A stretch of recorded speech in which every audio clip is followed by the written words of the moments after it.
Hello guys, welcome to this my new video. I hope आप सब बहुत ही बढ़िया होगे और आप सभी को मेरे वीडियो की जो सीरीज़ है बहुत ही पसंद आ रही होगी। आप सभी ने मेरे बहुत सारे वीडियो में बहुत सारे क्वेश्चंस भी मुझे कमेंट में पूछे और मैंने हो सके वो सभी के आंसर देने की भी कोशिश की है। और अगर किसी का आंसर मैं नहीं दे पाया उसके लिए मैं दिल से माफ़ी चाहता हूँ। और आज का वीडियो जो है वो है जो इम्पोर्टेंट डॉक्यूमेंट्स हम ऑस्ट्रेलिया के लिए स्टूडेंट्स वीज़ा फ़ाइल रखते हैं। तो कौन कौन से इम्पोर्टेंट डॉक्यूमेंट्स हमको वीज़ा फ़ाइल में रखने के लिए रिक्वायर है, उसके ऊपर मैं आज वीडियो बनाने जा रहा हूँ। सो ये वीडियो आप लास्ट तक देखना, बहुत ही इन्फॉर्मेटिव रहेगा क्योंकि समटाइम्स हमको एजेंट भी नहीं बताते कि ये डॉक्यूमेंट की रिक्वायरमेंट है पहले, और बाद में लास्ट मोमेंट पे कहते हैं कि मुझे ये तो चाहिए, ये डॉक्यूमेंट तो पहले से ही रिक्वायरमेंट आपको पता होना चाहिए। मतलब बहुत सारी दिक्कत आती है बहुत सारे बच्चों को, तो मैंने सोचा चलो आज ये टॉपिक पे भी वीडियो बना देता हूँ, तो आप सभी को वो बहुत ही इन्फॉर्मेटिव रहेगा ये वीडियो।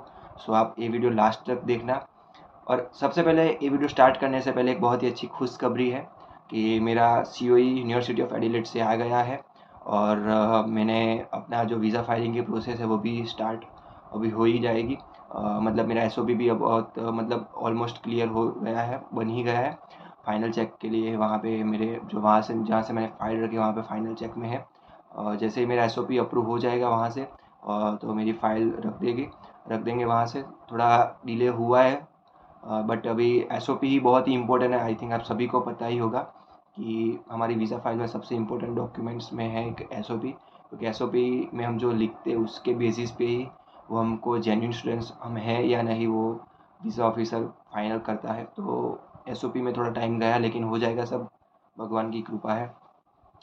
तो चलो आज का वीडियो स्टार्ट करते हैं। सबसे पहले कौन कौन सी इंपॉर्टेंट डॉक्यूमेंट्स रिक्वायर्ड होते हैं ऑस्ट्रेलिया के लिए, उसके ऊपर मैं अभी स्टार्ट कर रहा हूँ वीडियो। सो ध्यान से आप नोट या पेन लेके बैठ जाना और वो सब लिस्ट बना देना। सो आप सभी को वो बहुत ही मतलब ये बहुत ही आपको इन्फॉर्मेटिव भी रहेगा जब भी आप अपनी वीज़ा फाइल रखोगे। सो सबसे पहले आता है कि आपको सबसे पहले तो आपका जो फोटोग्राफ्स होते हैं वो जो 80% फेस होना चाहिए आपके फ़ोटोग्राफ्स में। तो सबसे पहले वो फ़ोटोग्राफ्स चाहिए 2 से 4।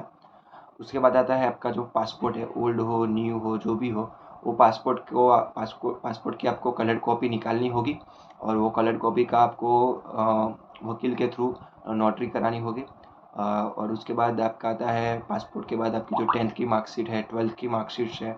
फिर आपने बैचलर्स किया हो तो बैचलर्स की सभी सेमेस्टर की मार्कशीट, आपकी फाइनल डिग्री उसका सर्टिफिकेट। उसके बाद अगर आपकी कुछ बैकलॉग्स है तो वो बैकलॉग्स को भी सर्टिफिकेट आपको रखने पड़ेंगे। उसके बाद आपका कुछ इंटर्नशिप है या कुछ वर्क एक्सपीरियंस है तो उसका भी आपको सर्टिफिकेट रखना पड़ेगा।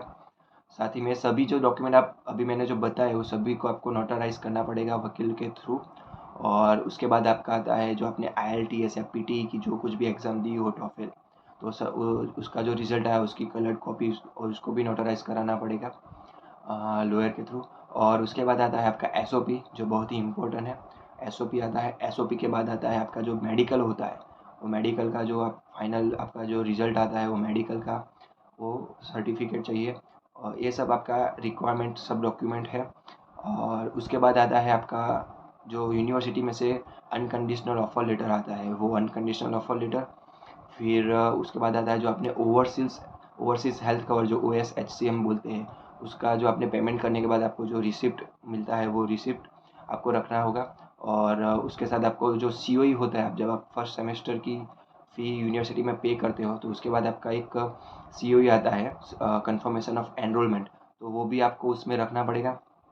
ये सब एकेडमिक, आप इस सब को एकेडमिक बोल सकते हैं, एकेडमिक डॉक्यूमेंट्स बोल सकते हो। तो ये सारे एकेडमिक डॉक्यूमेंट्स आपको रिक्वायरमेंट है, ये सब मतलब ये सब डॉक्यूमेंट की आपको रिक्वायरमेंट रहेगी जब भी आप वीज़ा फाइल रखोगे तब। और अगर स्पाउस का कोई केस है तो उसमें आपको स्पाउस केस में आपको मैरिटल स्टेटस का भी सर्टिफिकेट रखना पड़ेगा। और उसके बाद हम अगर बात करें कि अब फाइनेंशियल डॉक्यूमेंट्स कौन कौन से रिक्वायर होते हैं, वो फाइनेंशियल डॉक्यूमेंट्स में बहुत अलग अलग तरह, सभी स्टूडेंट्स का सेम नहीं होता, सभी का अलग अलग होता है, क्योंकि सभी स्टूडेंट्स का जो फाइनेंशियल कंडीशन और फाइनेंशियल रिक्वायरमेंट सब होता है सो बहुत ही डिफरेंट्स होता है। तो उसके हिसाब से सबको अलग अलग डॉक्यूमेंट्स की रिक्वायरमेंट होती है। अगर मेरे केस में बात करूँ तो मेरे फादर और मदर दोनों के अकाउंट में ओल्ड फंड था, तो वो दोनों अकाउंट के स्टेटमेंट 3 मंथ्स के। उसके बाद जो मैंने बैंक ICICI बैंक में से स्टूडेंट लोन लिया था, तो स्टूडेंट लोन का original sanction letter, original disbursement letter, फिर मैंने बैंक से ही मेरी यूनिवर्सिटी में फर्स्ट सेमेस्टर की फ़ी पे की थी तो उसका पेमेंट स्विफ्ट कॉपी, फिर लोन अकाउंट स्टेटमेंट, फिर उसी बैंक का सेविंग अकाउंट स्टेटमेंट, ये सब मुझे देना पड़ा।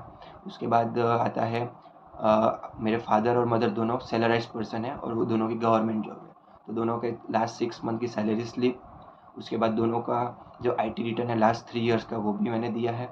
और ये सब डॉक्यूमेंट्स भी जो बैंक के डॉक्यूमेंट है वो बैंक के डॉक्यूमेंट में अगर आप बैंक से सही और सिक्का लगाते हो तो उसमें नोटराइज कराने की ज़रूरत नहीं है। और बाकी के जो डॉक्यूमेंट है, जो सैलरी स्लिप है, IT रिटर्न है, वो सब में आपको नोटराइज कराना पड़ेगा। और उसके बाद सबसे इम्पोर्टेंट है CA statement. CA statement requirement बहुत ही, मतलब CA स्टेटमेंट तो आपको बनाना ही पड़ेगा, वो भी ओरिजिनल आपका सबमिट होगा वीज़ा फाइल में। और उसमें मेरे केस में हमको ऐसा बताया गया है, जो हमारे जो यहाँ पे काउंसलर है, कि जितना हो सके इतना अगर आप ज़्यादा आपका एसेट्स होगा, ज़्यादा आपका CA सर्टिफिकेट में आपकी ज़्यादा आपका मूवेबल और इमूवेबल एसेट्स होगा, उतनी आपकी फाइल स्ट्रॉन्ग बनेगी। तो मेक श्योर आप भी अपना CA सर्टिफिकेट थोड़ा स्ट्रॉन्ग बनवाएगा। और उसके साथ ही CA सर्टिफिकेट तो चाहिए। और ये सब तो मैंने मेरा केस बताया। अगर फॉर एग्जांपल किसी का कुछ FD है तो FD का भी आपको स्टेटमेंट निकालना पड़ेगा।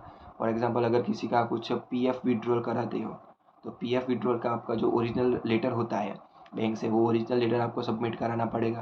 तो इस तरह से ये सारे डॉक्यूमेंट्स आपको फाइनेंशियल डॉक्यूमेंट्स में, जिस तरह का भी आपका फाइनेंशियल डॉक्यूमेंट्स आपने बनवाए हैं, चाहे वो FD हो, चाहे वो PF हो, PPF हो, GPF हो, या तो फिर बैंक का लोन लिया हो, स्टूडेंट लोन, या तो फिर आपका कुछ अकाउंट में पहले से ही 3 या 4 मंथ या 6 मंथ ओल्ड कुछ फंड आपने सिक्योर किया हो तो उसका भी स्टेटमेंट, ये सब चाहिए। साथ ही में अगर उसके मैं 2 चीज़ बताना भूल गया था कि आपको एक डिक्लेरेशन, स्टूडेंट डिक्लेरेशन और स्पॉन्सर डिक्लेरेशन, ये दोनों का भी एफिडेविट बनाना पड़ेगा लॉयर के पास जाके।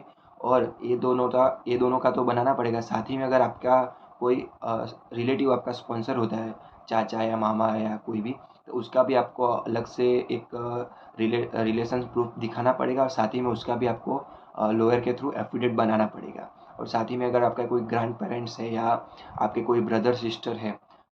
सो आई होप गाइस आप सभी को पता चल गया होगा कि कौन कौन से डॉक्यूमेंट्स है वो वीज़ा फाइल के लिए रिक्वायरमेंट है और बहुत ही इम्पोर्टेंस है। आप सभी ने आई थिंक नोट भी किया होगा। सो मेक श्योर आप ये नोट नहीं किया हो तो ये वीडियो को वापस से देख लेना और नोट कर लेना। सो आपको पता चलेगा कि ये डॉक्यूमेंट्स मेरे को मतलब बनाने पड़ेंगे। CA स्टेटमेंट हो गया, फिर जो कुछ भी डॉक्यूमेंट हमको बाहर से बनाने हैं वो बाहर से आपको बनाना पड़ेगा। CA के पास जाके CA स्टेटमेंट हो गया आपका, जो कुछ भी डॉक्यूमेंट्स है वो आप देख लेना आप अपनी क्या रिक्वायरमेंट है, क्योंकि सभी बंदे की रिक्वायरमेंट डिफरेंस होती है। कोई बिजनेस पर्सन हो तो उसके डॉक्यूमेंट्स अलग होते हैं, सैलराइज पर्सन होते हैं फादर मदर, तो उसके रिक्वायरमेंट्स और उसके डॉक्यूमेंट्स डिफरेंस होते हैं। सो वो सब हम सभी स्टूडेंट्स का सेम नहीं होता। लेकिन ये डॉक्यूमेंट्स बहुत ही इंपॉर्टेंट है। और ये डॉक्यूमेंट के बिना ये सारे डॉक्यूमेंट आपके बिना आपकी फ़ाइल स्ट्रॉन्ग भी नहीं बनती और फाइल रखते भी नहीं एजेंट्स। लेकिन मुझे लगा कि वीडियो बना देता हूँ, क्योंकि मैं सबसे निकल चुका हूँ। CA स्टेटमेंट बनाने का हो गया, बैंक से ओरिजिनल सब लेटर लेके सब ओरिजिनल ही सब सबमिट कराना पड़े। ऐसा नहीं है कि उसका जेरॉक्स कॉपी निकाल के लॉयर के पास जाके उसका सही सिक्का करा के दे दिया। मतलब जो चीज़ ओरिजिनल चाहिए वो ओरिजिनल ही देनी पड़ेगी। जो चीज़ में हम नोटराइज करा देंगे वकील के पास जाके, उसमें वो चल जाता है। बहुत सारी चीज़ में हमको ओरिजिनल देना पड़ता है। सो वो सब डिफरेंट होता है, लेकिन देना तो होता है। और आई होप ये वीडियो आपको अच्छा लगा हो। और अभी भी आपको कुछ डाउट हो कुछ भी डॉक्यूमेंट्स के रिलेटेड, तो आप मुझे कमेंट बॉक्स में नीचे ज़रूर बता देना। तो मैं आपको हो सके उतना जल्दी से रिप्लाई देने की भी कोशिश करूँगा। और मिलते हैं अगले वीडियो में। Thank you so much for watching my video.